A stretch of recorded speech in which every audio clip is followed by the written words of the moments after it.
नमस्कार दोस्तों, स्वागत है आप सभी का एनसीईआरटी भूगोल के इस नए एपिसोड में, जिसका नाम है वायु। इसमें हम एटमॉस्फेयर का अध्ययन करेंगे। इस अध्याय के अंतर्गत हमें निम्न बातों का अध्ययन करना है, जिसमें से वायुमंडल का संगठन, इसके अंदर हरित गृह प्रभाव, भूमंडलीय तापन, वायुमंडल की संरचना, मौसम एवं जलवायु, इसी के अंतर्गत पवन संचार, वर्षा के प्रकार।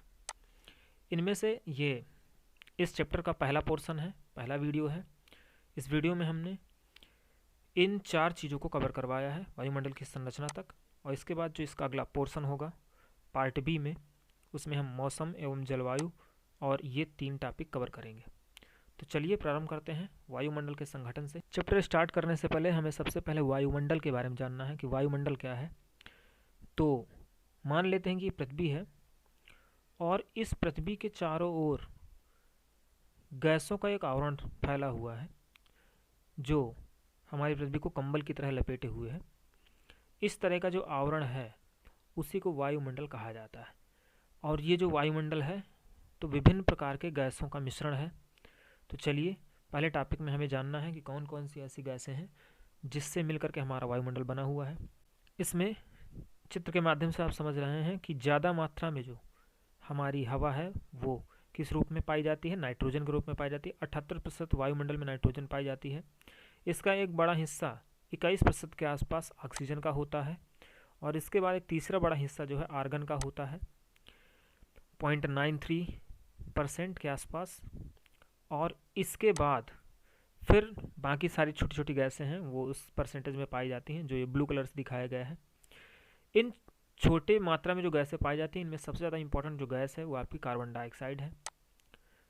तो ये जो हमारा पहला वीडियो है, इस वीडियो में मुख्य रूप से कार्बन डाइऑक्साइड के हानि लाभ और उसके पूरे बायोडाटा के बारे में हमको पढ़ना है। तो चलिए प्रारंभ करते हैं। CO2 हमारे लिए किस तरह से उपयोगी है, किस तरह से हमारे लिए नुकसानदायक है। आप देख रहे हैं कि CO2 वायुमंडल की एकमात्र ऐसी गैस है जो हमारे लिए लाभदायक भी है और हानिकारक भी है। जितनी इसकी निश्चित मात्रा है 0.03%, अगर ये उतनी रहती है तो ये हमारे लिए बहुत ज़्यादा लाभदायक है। अगर यह परसेंटेज 0.03 से घट जाता है या बढ़ जाता है तो यही लाभदायक जो गैस है हमारे लिए हानिकारक सिद्ध हो जाएगी। कैसे सिद्ध हो जाएगी हानिकारक, चलिए देखते हैं। तो हम ऐसे कौन कौन से काम कर रहे हैं जिस वजह से कार्बन डाइऑक्साइड की मात्रा बढ़ रही है, घट तो नहीं रही लेकिन हाँ कार्बन डाइऑक्साइड की मात्रा बढ़ रही है। और जब कार्बन डाइऑक्साइड की मात्रा बढ़ेगी तो हमारे लिए कुछ नुकसान होने वाला है। तो चलिए किस तरह से नुकसान पहुंचाती है। तो पहली बात है, जीवाश्म ईंधनों का दहन ज़्यादा मात्रा में हो रहा है, इस कारण से CO2 की मात्रा बढ़ रही है। दूसरा है, हम पेड़ पौधों को ज़्यादा काट रहे हैं, इस वजह से CO2 की मात्रा बढ़ रही है। जीवाश्म ईंधन पहले समझते हैं, तभी आपको जीवाश्म ईंधनों का दहन समझ में आएगा। जीवाश्म ईंधन क्या होता है? पेट्रोलियम जो आप नीचे से निकालते हो ज़मीन से। इसके बाद आपका है कोयला। कोयला जब जलाते हैं, पेट्रोलियम के प्योरीफाई करने से हमें डीजल, पेट्रोल, केरोसिन आदि चीज़ें निकलती हैं। और इन तीनों चारों चीज़ों को अगर हम ज़्यादा मात्रा में जलाते हैं तो जलाने से वायुमंडल में कार्बन डाइऑक्साइड की मात्रा बढ़ती जाती है। तो प्राकृतिक गैस भी, जब आप पेट्रोलियम निकालेंगे, पेट्रोलियम के साथ ही प्राकृतिक गैस भी आपको पाया जाएगा। तो नेचुरल गैस हो, चाहे कोयला हो, चाहे ये, इन 3 चीज़ों को अगर हम जलाएंगे तो कार्बन डाइऑक्साइड की मात्रा बढ़ जाएगी। यही चीज़ यहाँ पर लिखी हुई है। इन जीवाश्म ईंधनों के दहन के परिणाम स्वरूप ही क्या मिलता है? कार्बन डाइऑक्साइड निकलता है बाहर। जैसे जीवाश्म ईंधनों का दहन कौन कर रहे हैं? ये गाड़ियाँ, मोटर गाड़ियाँ लगातार बढ़ रही हैं और इनका परसेंटेज जैसे जैसे बढ़ रहा है तो इनसे निकलने वाला जो धुआं है उससे CO2 की मात्रा भी बढ़ती जा रही है वायुमंडल में। तो इस तरह से ये एक कारण हुआ जो हमारे वायुमंडल में CO2 की मात्रा को बढ़ा रहा है। और आप ये भी जानते हैं कि CO2 को एब्जॉर्ब करने के लिए पेड़ पौधे काम करते हैं और लगातार हम पेड़ पौधों को भी काट रहे हैं, जिस तरह से अब शोषित करने वाला CO2 को अब कोई नहीं रह रहा है और इस तरह से CO2 की मात्रा भी बढ़ रही है। तो ये 2 कारण हैं जिस कारण से लगातार वायुमंडल में CO2 की मात्रा बढ़ रही है। और मैंने आपको पहले ही बताया, जब CO2 की मात्रा बढ़ेगी तो आपके लिए नुकसान होने वाला है। चलिए CO2 वायुमंडल में रह करके जो 0.03% रहती है वायुमंडल में, तो किस तरह से हमारे लिए लाभदायक है इसको समझते हैं। CO2 पृथ्वी के ऊपर एक आवरण बनाती है इस तरह से, और आवरण बना के पृथ्वी के ऊपर एक कंबल की भांति काम करती है। कंबल ऐसा होता है जो सूर्य से आने वाला जो एक्स्ट्रा प्रकाश है या सूर्य से आने वाली जो अधिक गर्मी है उसको भी ये रोकती है, ज़्यादा गर्मी को भी नहीं आने देती है पृथ्वी के अंदर। और दूसरी बात है, जब दिन ख़त्म हो जाता है और सूर्य का प्रकाश पृथ्वी में आना बंद हो जाता है, तो रात के समय यही जो आवरण है ये सूर्य के प्रकाश को पृथ्वी पर रोक करके रखता है, और जिस वजह से पृथ्वी का एवरेज जो टेम्परेचर है 15 डिग्री सेंटीग्रेड के आसपास बना रहता है। यानी ये कंबल की तरह कार्य करता है और पृथ्वी के तापमान को, जो गर्मी है सूर्य के दिन भर की, उस गर्मी को रोक करके रखता है। और अगर ये आवरण ना हो तो ये जो है सूर्य का प्रकाश दिन में आएगा तेज़ी से, और रात में तेज़ी से सारा रिफ्लेक्ट होकर चला जाएगा, और इस तरह से दिन में हमारी पृथ्वी एकदम गर्म हो जाएगी, जबकि रात में हमारी पृथ्वी एकदम ठंडी हो जाएगी। इस तरह से जीवन संभव नहीं हो पाएगा। तो CO2 ऐसी गैस है जो पृथ्वी के बाहर आवरण बना करके पृथ्वी के अंदर जीवन संभव करने के लिए मदद करती है, इसलिए ये गैस हमारे लिए लाभदायक है और हानिकारक। चलिए समझते हैं ग्रीन हाउस क्या होता है। तो ये ग्रीन हाउस है, आपको दिख रहा है। ग्रीन हाउस में काम क्या होता है, शीत प्रदेशों में जहाँ पर ठंडी ज़्यादा होती है तो वहाँ पर पौधों को उगाने के लिए इस तरह के बड़े बड़े घर बनाए जाते हैं, और ये घर क्या करते हैं, सूर्य की रोशनी को अंदर तो आने देते हैं लेकिन बाहर रिफ्लेक्ट होकर के जल्दी जाने नहीं देते हैं। इस तरह से इस कमरे के अंदर एक टेम्परेचर जनरेट करते हैं, तापमान की वृद्धि करते हैं, और इस तरह से इस घर के अंदर पाए जाने वाली जितनी भी वनस्पतियां हैं वो अच्छी तरह से डेवलप हो पाती हैं। ऐसा ही कुछ प्रभाव अभी अभी आपने देखा, ऐसा ही कुछ प्रभाव पृथ्वी भी पैदा कर रही है। यानी ये जो गैस है पृथ्वी के बाहर, ये गैस भी ऐसे रह करके ऐसा ही कुछ प्रभाव पैदा कर रही है। सूर्य की किरणों को अंदर आने देती है, वापस रिफ्लेक्ट होकर के जाने नहीं देती, जल्दी धीरे धीरे जाने देती है। इस तरह से जिस तरह का काम ये ग्रीन हाउस कर रहा था, उसी तरह का काम ये पृथ्वी का ये जो आवरण है ये भी कर रहा है। इसी वजह से इस गैस को, मेनली यहाँ पर CO2 पाई जाती है, तो इस वजह से इस गैस को ग्रीन हाउस गैस कहा जाता है, और इस प्रभाव को ग्रीन हाउस इफेक्ट, हरित ग्रह प्रभाव कहा जाता है। तो आपसे प्रश्न पूछा जाएगा कि ग्रीन हाउस इफेक्ट पैदा करने के लिए सबसे ज़्यादा जिम्मेदार गैस कौन सी है, तो आपको बताना है CO2। जब ये ग्रीन हाउस इफेक्ट पैदा होता है तो पृथ्वी का लगातार तापमान बढ़ता जाता है, अर्थात पृथ्वी के बाहर का जो आवरण होता है वो आवरण लगातार CO2 की मात्रा बढ़ने की वजह से सघन होता जाएगा, और सघन जैसे जैसे होता जाएगा तो वो ज़्यादा मात्रा में सूर्य के प्रकाश को रोक कर रखेगा, और जब ज़्यादा मात्रा में सूर्य के प्रकाश को अंदर रोक कर रखेगा तो पृथ्वी का तापमान लगातार धीरे धीरे धीरे करके गर्म होता चला जाएगा, यानी टेम्परेचर बढ़ता चला जाएगा। और इस घटना को ही क्या कहा जाता है, भूमंडलीय तापन या ग्लोबल वार्मिंग कहा जाता है। यानी पीछे ग्रीन हाउस इफेक्ट पैदा हुआ, और ग्रीन हाउस इफेक्ट पैदा होने की वजह से लगातार पृथ्वी का तापमान बढ़ रहा है।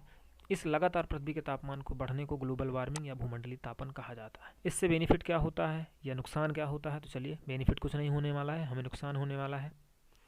इससे होता यह है कि तापमान में इस तरह से जब वृद्धि होती है तो ठंडे प्रदेश, जहाँ पर ध्रुवीय प्रदेश हो गए, तो ऐसे क्षेत्रों की बर्फ पिघलने लगती है, और पिघल पिघल करके समुद्रों में उनका पानी आने लगता है। जब समुद्रों में उनका पानी आने लगता है तो समुद्रों का लगातार जल स्तर बढ़ जाता है, और इस तरह से समुद्र के किनारे स्थित जो तमाम सारे शहर हैं, तमाम सारे महत्वपूर्ण स्थल हैं, वो डूबने लगते हैं। तो पहला ये नुकसान हुआ। दूसरा नुकसान क्या हुआ ग्लोबल वार्मिंग का? दूसरा नुकसान ये होता है कि जलवायु में अत्यधिक परिवर्तन इस कारण से हो जाता है। ये देख लिखा हुआ, समुद्र तटीय शहर डूब जाते हैं, और अगर ऐसा ही प्रभाव ज़्यादा समय तक बना रहा, लंबे समय तक बना रहा, तो जलवायु में परिवर्तन हो जाता है।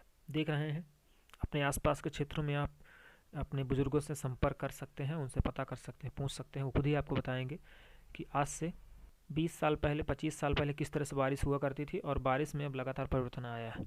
तो इस प्रकार से ग्लोबल वार्मिंग के दो मैंने आपको नुकसान बताए हैं। समुद्र तटीय शहर डूब जाते हैं, और जलवायु में अत्यधिक परिवर्तन हो जाता है अगर यह प्रक्रिया लंबे समय तक बनी रही तो। अगला हमारा टॉपिक है वायुमंडल की संरचना। ये हमारी पृथ्वी है, और पृथ्वी के चारों ओर मैंने आपको पहले ही बताया था कि एक कंबल की तरह ऐसे करके ढका हुआ है वायुमंडल।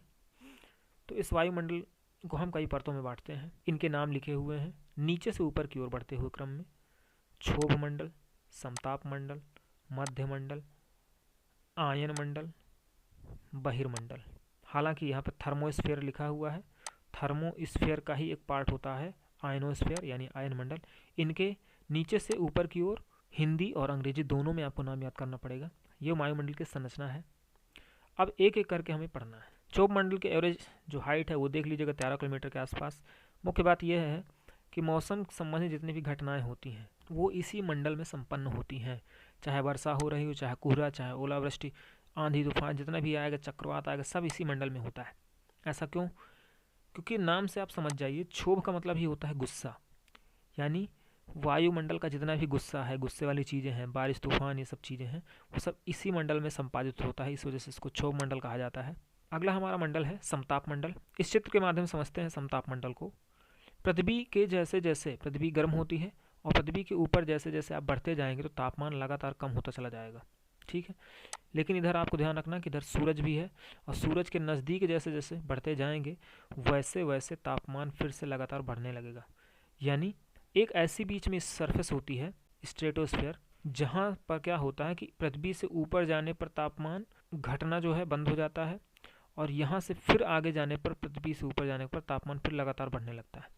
यानी ये वो ऐसी सतह है जहाँ पर तापमान समान रहता है, इसीलिए इसको समताप मंडल कहा जाता है। तो समताप मंडल आपके लिए बहुत ज़्यादा इंपॉर्टेंट है। अभी हमने नाम समझा समताप मंडल, इसकी ऊंचाई तैयार कर लीजिएगा। ये बादलों में मौसम संबंधी घटनाओं से मुक्त होता है। जब मुक्त होगा तो वायुयान जितने भी चालक होते हैं, मुख्य रूप से अंतर्राष्ट्रीय वायुयान जो चालक होते हैं, वो इसी क्षेत्र में वायुयान चलाना पसंद करते हैं। ये बहुत ही इंपॉर्टेंट है। दूसरा, इसी ही मंडल पर एक काम होता है, इसी समताप मंडल में ओजोन परत पाई जाती है। ये टेट के लिए बहुत ही इंपॉर्टेंट क्वेश्चन है। अब ओजोन गैस का काम क्या है उसको समझते हैं। पहले इस चित्र को समझते हैं। ये सन है। सूर्य का प्रकाश जब भी आता है तो सूर्य के प्रकाश में 3 प्रकार की किरणें पाई जाती हैं, अल्ट्रावायलेट, विजिबल और इंफ्रारेड। हिंदी में इसको कहें अवरक्त किरणें। विजिबल का मतलब दृश्य प्रकाश, अल्ट्रावायलेट का मतलब पराबैंगनी विकिरण। 3 प्रकार का विकिरण आता है, जिसमें से एक क्वेश्चन आपसे पूछा जाता है कि रिमोट जो इस्तेमाल करते हैं टीवी के लिए, उस रिमोट में किस प्रकार के विकिरण का इस्तेमाल होता है, तो उसमें आपको आंसर देना है इंफ्रारेड।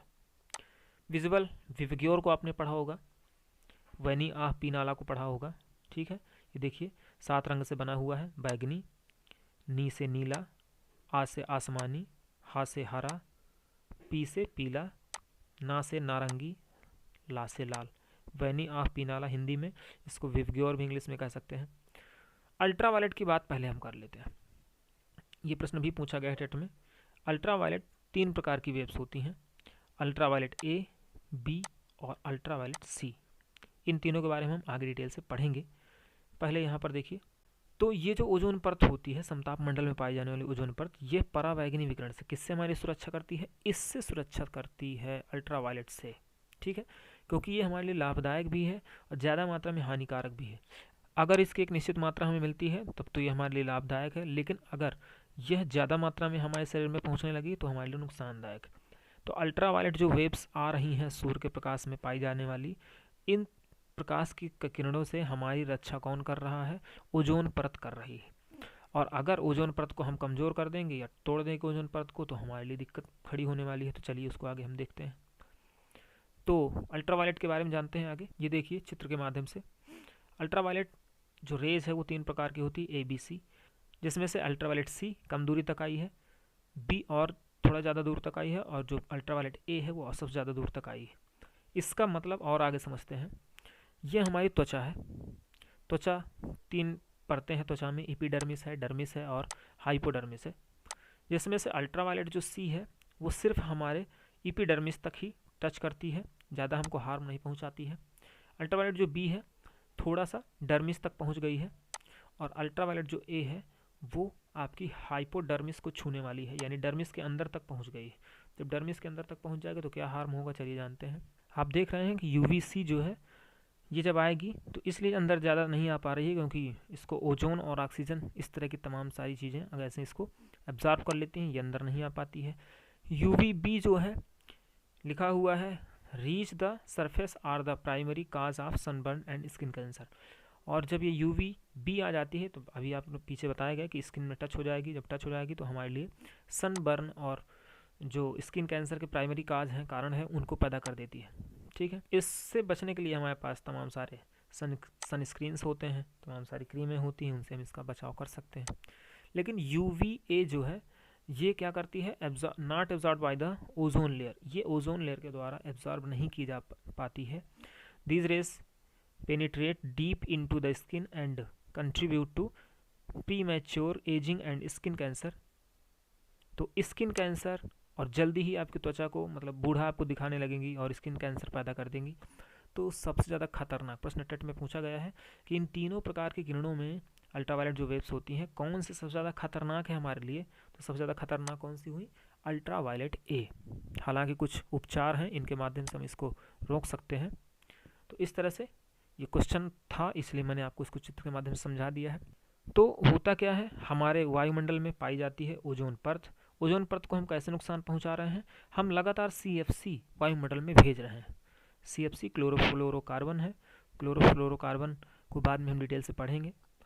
इस गैस को हम तमाम सारे यंत्रों के इस्तेमाल के कारण वायुमंडल में लगातार भेज रहे हैं, और CFC जाकर के अभिक्रिया करता है ओजोन परत से, और ओजोन परत से अभिक्रिया करने के पश्चात ओजोन गैस को विघटित कर देता है। जब विघटित कर देता है तो वहाँ पर छिद्र बन जाते हैं, ओजोन छिद्र, उसको हम ओजोन होल के नाम से जानते हैं। बेसिक्स जानकारी आपको दे दें कि ओजोन होल की खोज की गई थी अंटार्कटिका के ऊपर। ये अंटार्कटिका चित्र है, और ये 1971 के बाद से लगातार 2017 में देखिए काफ़ी ज़्यादा डीप था, काफ़ी ज़्यादा गहरा था।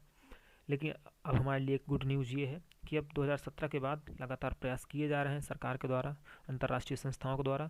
इस तरह से ऐसा अनुमान है कि 2065 तक देखिए काफ़ी हद तक ही कंट्रोल में आ जाएगा। इसका मापन चित्र से ही समझ लीजिए, डॉप्सन यूनिट से इसका मापन किया जाता है। ओजोन परत की मोटाई का मापन डॉप्सन यूनिट से किया जाता है। तो इस तरह से हमने 2 मंडल कंप्लीट किए हैं। तीसरा हमारा मंडल है मीजोस्फीयर या मध्य मंडल। ऊंचाई 80 किलोमीटर के आसपास। अंतरिक्ष में प्रवेश करने वाले जितने भी उल्का पिंड हैं, इनको मेटर्स कहा जाता है। तो ये मेटर्स मध्य मंडल में ही आते हैं और हमको विलुप्त होते हुए दिखाई देते हैं, इस तरह से जलते हुए दिखाई देते हैं। तो ये मध्य मंडल में ये विलुप्त हो जाते हैं। इन्हें ही हम टूटता हुआ तारा के नाम से जानते हैं, शूटिंग स्टार। तो शूटिंग स्टार आएगा, रात को आप अक्सर सुनते हैं कि टूटता हुआ तारा टूट रहा है, उससे विश मांगिए पूरी होगी। तो वो जो चीज़ है वो आपका क्या होता है, उल्का पिंड ही होता है। उल्का पिंड आता है, पृथ्वी के वायुमंडल में घर्षण होता है, घर्षण होने के पश्चात खत्म हो जाता है, बुझ जाता है, जल जाता है। तो ये जो घटना पूरी होती है जलने की, ये किस क्षेत्र में होती है, मध्य मंडल में ही संपादित होती है। अगला हमारा मंडल है आयन मंडल। आयन मंडल में रेडियो संचार के लिए बहुत ज़्यादा इंपॉर्टेंस रखता है ये परत। कैसे इंपॉर्टेंस रखता है, पृथ्वी के आयन मंडल में विभिन्न प्रकार के आयन पाए जाते हैं, और ये आयन जब हम रेडियो ट्रांसमिट करते हैं, रेडियो के माध्यम से जो निकलने वाली तरंगे हैं, रेडियो स्टेशन के माध्यम से जो निकलने वाली तरंगे हैं, वो उसी आयन मंडल में जाती हैं, अभिक्रिया होती है, और अभिक्रिया के परिणाम स्वरूप वो वापस पृथ्वी में आकर के हमें जो रेडियो है उसको बजाने में, उसको स्टार्ट करने में मदद करती है। पृथ्वी का सबसे बाहरी और अंतिम जो परत है उसे हम बहिर्मंडल या एक्सोस्फीयर के नाम से जानते हैं। एग्जाम की दृष्टि से ज़्यादा महत्वपूर्ण नहीं है। इसमें हाइड्रोजन और हीलियम का मिश्रण पाया जाता है। काफ़ी ज़्यादा ये विरल होता है। पृथ्वी का जो वायुमंडल है जो नज़दीक वाला है वो काफ़ी ज़्यादा सघन होता है, लेकिन जैसे जैसे आप ऊपर चले जाएंगे तो वो काफ़ी ज़्यादा विरल हो जाता है। और पृथ्वी के जो वायुमंडल की ऊंचाई है वो लगभग 10,000 किलोमीटर तक होती है। तो इस तरह से ये आपका टॉपिक कंप्लीट हुआ। अगला टॉपिक जो हम अगले वीडियो में पढ़ने वाले हैं, मौसम एवं जलवायु। तमाम सारे आपके लिए यंत्र हैं, इन यंत्रों का इस्तेमाल हम मौसम एवं जलवायु के अध्ययन के लिए करते हैं। तो इनको आपको पढ़ना है, इन सब के चित्र मैं आपको दिखाऊंगा और बताऊंगा। तो वीडियो को ज़्यादा से ज़्यादा शेयर करिए, समय निकाल करके व्यू भी ज़्यादा से ज़्यादा करिए। मिलते हैं अगले टॉपिक पर। नमस्कार।